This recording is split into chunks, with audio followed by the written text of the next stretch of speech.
bahaya bagi keutuhan negara kita karena sudah punya track record yang jelas. Dengan 4 juta itu kalau mau bergerak, insya Allah kita akan siap menghadang.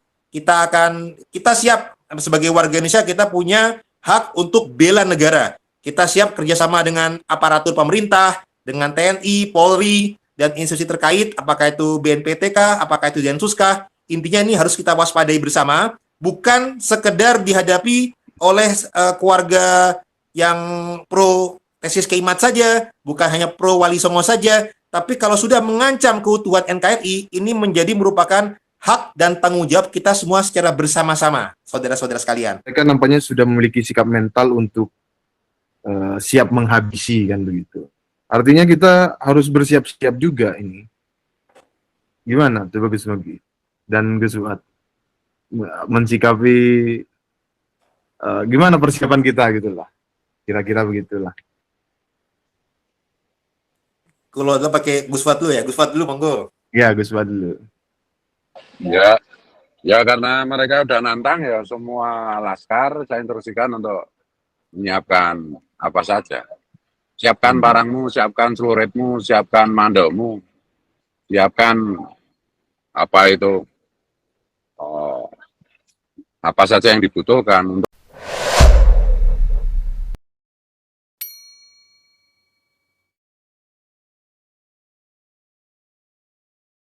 Dan juga di abad 19 itu juga ditemukan juga bukti, ya contoh dengan tokoh Utsman bin Yahya Mufti Betawi, itu juga di Banten sendiri pun juga menimbulkan juga konflik Geger Cilegon. Artinya Geger Cilegon di tahun 1888 ada eksekusi terhadap para pejuang dari Thorikoh, itu mendapatkan rekomendasi dari Oknum Habib Utsman bin Yahya Mufti Betawi kala itu agar pemerintah Belanda itu menindak tegas bahkan mengeksekusi.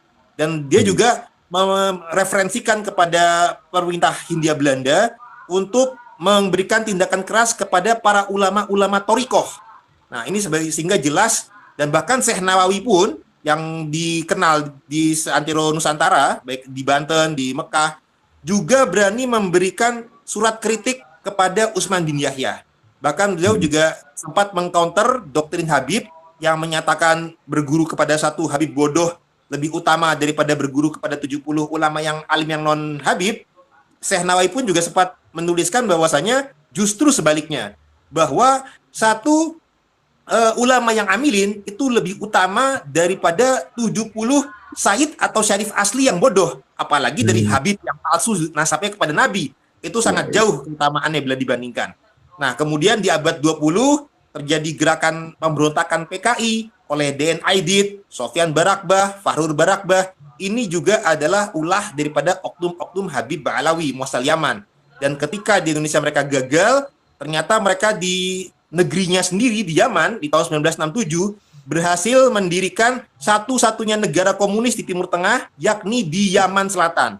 Yang meskipun sudah berakhir di tahun 1990 dengan menyatu dengan Yaman Utara, tapi Partai Sosialis Yaman sampai sekarang masih ada dan diketuai oleh Habib Abdurrahman Assegaf, mohon maaf. Jadi artinya sampai sekarang pun ya, kalangan Balawi di Yaman pun juga masih ada yang berprinsip atau berfaham komunis sosialis. Sehingga apabila di masa sekarang ada Habib semacam Rizik Syihab suka menuding yang lain itu komunis, harusnya mawas diri berkaca. Jangan maling teriak maling, jangan komunis teriak komunis. Karena yang biasa komunis justru dari kalangan Ba'alawi itu sendiri banyaknya. Ini kan sudah menjadi track record jejak sejarah yang negatif. Apalagi di masa-masa sekarang, mereka suka mengajarkan caci maki. Bahkan kepada kepala negara kita. Ketika Gus Dur menjadi kepala negara pun juga dicaci buta mata, buta hati. Kepada Pak Jokowi kemarin, Jokodok. Nah, alhamdulillah kepada Pak Prabowo belum ada cacian seperti itu. Mereka masih berupaya mencari bermuka manis kepada Pak Prabowo. Tapi ya kami dalam video ini juga menghimbau kepada Pak Prabowo yang secara silsilah juga masih bersambung kepada Sultan Hamengkubuwono II, masih bersambung tautan kepada Wali Songo, itu untuk segera sadar dan waspada Pak Prabowo untuk mengantisipasi gerakan-gerakan dari para Habib Ba'alawi ini yang unsurnya negatif. Banyak yang radikal, banyak yang suka caci maki, intoleran, bahkan yang cara halusnya pun juga mau membegal organisasi yang besar di Indonesia, dan juga mau membelokkan sejarah Nusantara, yakni Habib Lutfi bin Yahya yang harus sama-sama kita waspadai. Jadi meskipun para Habib ini jumlahnya sedikit, tapi kalau mereka bisa menyusup masuk ke organisasi masa umat Islam Indonesia terbesar di dunia, ini mereka bisa secara tanda kutip dengan jumlah kecil tapi bisa menjajah secara spiritual, kultural, doktrinal, dan rasial dan finansial. Indonesia Timur pun sudah ada Kiai Nusantara yang moga-moga Kiai Toifur bisa menjaga umat di sana dengan yang umat yang berbeda agama supaya bisa dijaga toleransinya, yang dengan umat Islam juga diberi masukan jangan sampai terpengaruh oleh faham radikalnya para Habib, Yai, karena ini semua sangat berbahaya bagi keutuhan negara kita karena sudah punya trik record yang jelas. Dengan 4 juta itu kalau mau bergerak, insya Allah kita akan siap menghadang. Kita siap sebagai warga Indonesia, kita punya hak untuk bela negara. Kita siap kerjasama dengan aparatur pemerintah, dengan TNI, Polri, dan institusi terkait, apakah itu BNPTK, apakah itu Densuskah. Intinya ini harus kita waspadai bersama, bukan sekedar dihadapi oleh keluarga yang pro tesis Keimat saja, bukan hanya pro Wali Songo saja, tapi kalau sudah mengancam keutuhan NKRI, ini menjadi merupakan hak dan tanggung jawab kita semua secara bersama-sama, saudara-saudara sekalian. Mungkin demikian tanggapan dari saya. Assalamualaikum warahmatullahi wabarakatuh. Merdeka. Merdeka. Belum selesai itu Bagus Mogi. Ya. Baik, itu tadi kita sepakat semua bahwa ungkapan dari budak Habib dan bersama Habib itu adalah ancaman bagi eksistensi bangsa dan negara kita. Kiai Taifur, apakah masih di tempat? Halo? Kiai Taifur? Kiai Taifur? Gus Wad dan Bagus Mogi. Ini kan mereka itu mengatakan kalau Habib bersatu selesai Indonesia. Itu kan mengungkapkan bahwa seolah-olah kita itu kan bangsa yang bukan apa-apa gitu. Seolah-olah kita diremehkan. Dan mereka nampaknya sudah memiliki sikap mental untuk siap menghabisi kan begitu. Artinya kita harus bersiap-siap juga ini. Gimana tuh Bagus Mogi dan Gus Wad mensikapi gimana persiapan kita gitulah. Kira-kira begitulah. Kalau kita pakai Gus Wad dulu ya, Gus Wad dulu monggo. Ya, Gus Wad dulu. Ya karena mereka udah nantang ya semua laskar, saya instruksikan untuk menyiapkan apa saja. Siapkan barangmu, siapkan celuritmu, siapkan mandomu, siapkan apa itu apa saja yang dibutuhkan untuk membela dan menjaga Pancasila dan Bhinneka Tunggal Ika. Jadi ini bukan soal sekedar masalahnya orang NU atau masalahnya orang Islam. Ini masalah bangsa Indonesia. Habib itu semua sama, udah nggak ada yang baik, semua udah beri mereka bagi peran aja kok. Mereka bagi peran.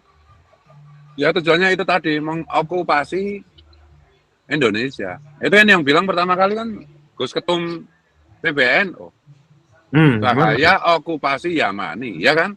Itu 4 tahun lalu sebelum rame geger nasab ini. Jadi seorang Gus Ketum ya tentu ketika menyampaikan sesuatu kan baik data, baik fakta, baik riset. Ini musuhnya Pancasila gitu. Kalau negara diam ya sudahlah. Mungkin oknum-oknum yang ada di pemerintahan itu yang pro Habib itu ya memang mentalnya sama, mental maling, koruptor dan yang lain-lain. Gitu loh.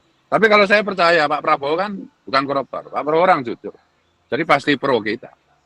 Hanya orang-orang sekitarnya yang membisiki itu yang saya waspadai. Gitu loh. Mau sampai kapan ya? Iya, ini kan izin masuk ya. Iya, ini kan urusannya kalau seperti video tadi itu kan ini udah urusannya lintas suku, lintas agama, lintas organisasi, lintas semuanya, semua yang merasa dirinya bangsa Indonesia itu kan ini menjadi urusan mereka, tidak hanya NU, tidak hanya kita-kita aja begitu. Ya dan itu kriminal bahkan subversi. Ya, harusnya polisi bertindak. Tapi ya oknum polisi yang punya wewenang untuk bertindak itu terafiliasi dengan Habib, enggak, maling enggak, masalahnya itu. Karena polisi jujur tidak akan cocok dengan Habib. Ya kan banyak oknum polisi yang terafiliasi ke Habib, maling semua kan, bajingan semua, koruptor semua itu. Iya kan? Ya termasuk yang ada di aparat penegak hukum yang lainnya gitu. Kalau yang baik-baik semuanya, ya nggak akan mau. Itu loh. Ini masalahnya masalah kejujuran aja. Nah, yang penakut macam-macam, yang pengecut itu padahal berwenang untuk mengambil tindakan atas nama menjaga bangsa dan negara. Kalau tidak bertindak itu ya patut dicurigai sebagai ya koruptor, maling, bajingan, udah gitu aja. Mohon maaf nih, saya harus keras, kalau nggak pakai kosakata yang keras itu nggak dapat atensi ya. Iya, betul. Baik, itu bagus Mogi, gimana? Itu bagus Mogi. Mereka sudah nampaknya sudah ancang-ancang. Nah, Oke, kita sepakat bagaimana sekali ini? dengan Gus Yai Fuad Peret. Ya insya Allah karena saya juga sebagai wakil dari PWI, insya Allah kita akan koordinasi dengan ketum dan para kiai-kiai anggota PWI. Insya Allah kita akan instruksikan untuk waspada akan ucapan tersebut. Kita harus bersiap dari PWI Laskar Sabilillah dan insya Allah gerakan kita selain untuk bagaimanapun tetap kita akan menepati hukum juga. Arti kata kita bergerak dengan siap tegas, tapi tetap dalam koridor hukum agama dan hukum negara. Tapi insya Allah karena kita di PWI juga akan ada divisi hukum, insya Allah kita akan berkonsultasi dulu dengan bagian divisi hukum agar pergerakan kita ini tidak sama dengan gerakan biadab para Ba'alawi atau oknumnya atau mukibinnya yang suka biasa persekusi, biasa melanggar hukum agama ataupun hukum negara dengan perbuatan khianat yang termasuk munafik. Tentu saja kita akan mengcounternya tapi dengan cara yang lebih baik. Karena dalam agama Islam itu kita diajarkan untuk membalas satu kejahatan dengan cara yang lebih baik, tidak dengan cara yang sama-sama biadab. Nah, insya Allah kita akan terus berupaya mencerahkan umat, terutama lewat Mas Rifki dan Gus Fuad ini kan juga dengan YouTube channelnya sudah luar biasa. Ini memberikan pencerahan bagi umat. Jadi para netizen dalam perkara kali ini tidak hanya netizen Kiai Imat saja, tapi berbagai netizen di bumi Nusantara ini harus bergerak. Jadi kita bisa lihat contoh dengan para netizen bersuara saja, itu Gus Miftah saja bisa tobat dan minta maaf kepada publik.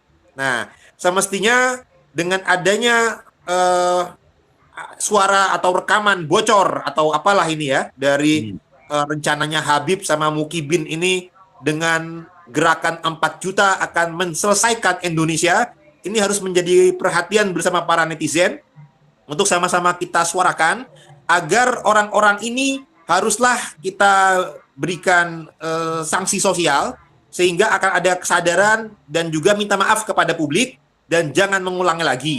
Nah, memang kalau orang pribumi kayak semacam Gus Miftah saja masih punya kesadaran untuk sadar, tobat, minta maaf, bahkan mundur dari jabatan. Tapi ini kita sudah 2 tahun bergerak, para Habib yang zalim-zalim sampai sekarang masih saja sombong, tidak ada yang minta maaf, tidak ada yang ini ya. Maka ini mungkin memang perlu diusir mungkin ini 4 juta ini. Dan Bukan mungkin, udah harus ya. Itu bagus. Betul. Mungkin pemerintah yang harus yang ini bertindak tegas ini dari aparatur pemerintah.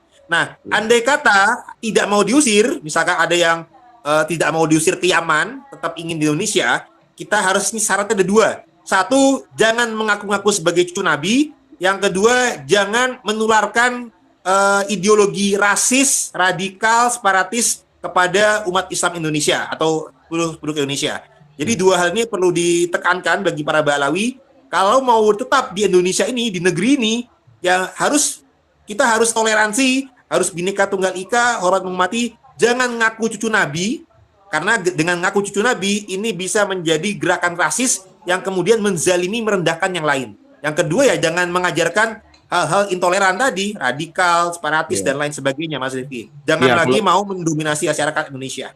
Ya, kalau ini saya nambahin, kalau berdasar ungkapan dari Gus Fuad itu syaratnya adalah mereka di depan umum ngaku bukan cucu Nabi. Bukan tidak mengaku-ngaku sebagai cucu Nabi, tapi mengaku bahwa saya bukan cucu Nabi. Itu harus jelas, tegas, soreh gitu ungkapan boleh. ungkapan mereka.